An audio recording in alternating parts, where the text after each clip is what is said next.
Hey folks, Lee with Reel Rollers, and I want to do a quick video on best practices and ways to adjust your reel-to-bed-knife. What I've got with me is a mower stand right here. Got a 6-blade 20-inch Revolution. I've got my T-tool, and I've got an index card. It's kind of what I like to set. It's a little bit thinner than a business card, but a little bit thicker than just a single sheet of paper. It's usually a really good gap and a good tool to use to help adjust your reel. So I just tested this one. I got it cutting great, but I'm going to back it off and show you kind of the process that we go through on how to adjust the reel-to-bed-knife. So first thing I'm going to do, the mower's off and I've got it propped up.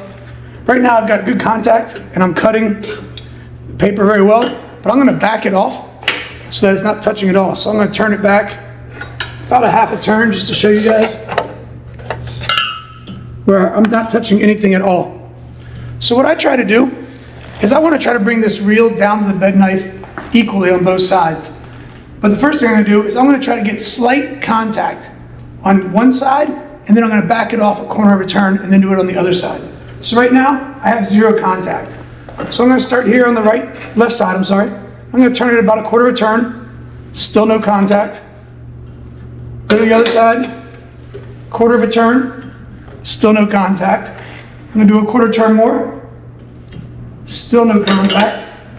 Equal it up by doing the other side. Quarter turn, still no contact. Do another. Still no contact. I just started to hear contact just now when I turned this side. So now that I have slight contact, I'm going to go back over here, and it's just barely touching. And I'm going to try to get slight contact on this side. And I'm going to back it off. I just backed it off a hair. So now what I'm going to do is tighten this right side just so I get the slightest little contact. I like to do the right side first. I'm getting slight contact right now. Get my tool out here. And now I'm going to bring this left side down so that it comes across the bed knife. So here I'm knocking a little bit too hard. I can hear the reel. By looking, I can see that it's this side that's touching. When this blade hits the bed knife, it's making a knock. So I'm going to bring it back just a hair. There it's not.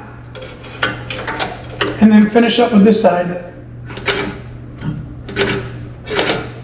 So I get that sound. Do you hear that? All of a sudden it's sliding across.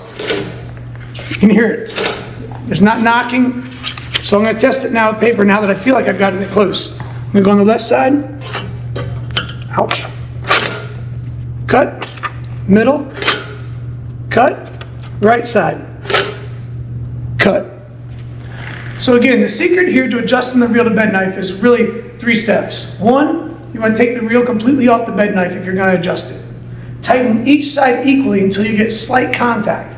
Once you get slight contact, go to the other side.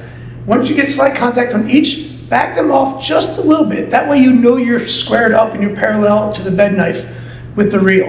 And then I like to start with the right side with the chain. I like to get the slightest bit of contact, and then I go back to the left, and as I bring the left side down the reel, which is righty-tighty, you'll get that shear sound.